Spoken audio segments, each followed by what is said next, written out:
Ayan, okay na po ito. Na-mix na po natin yung ating mga dry ingredient. Ngayon naman po itong ating mga wet ingredient. Ayan, unahin natin ng egg.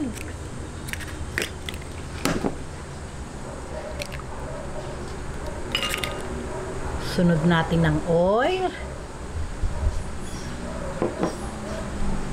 Ang milk.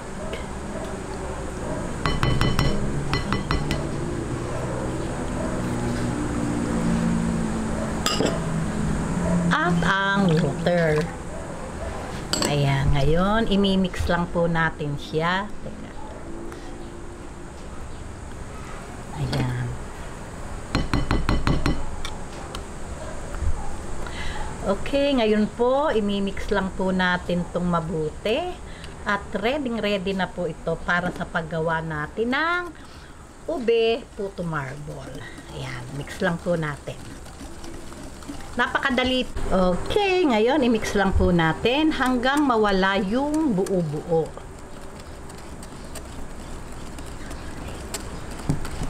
Ayan, ganyan lang po. Napakadali pong gawin ito.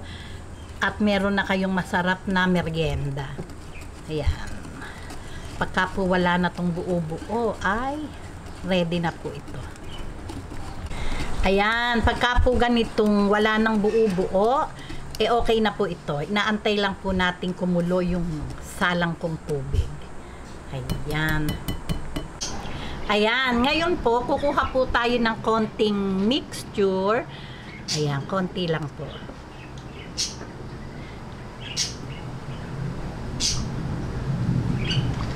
Lagay po natin sa isang lalagyan.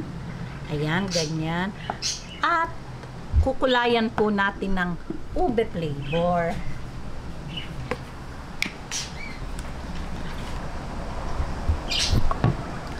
Ayan. Haluin po natin. Ayan, okay na po ito. May kulay na pong ube flavor. Ngayon, ilalagay na po natin sa ating mga molders ang ating ube puto marble.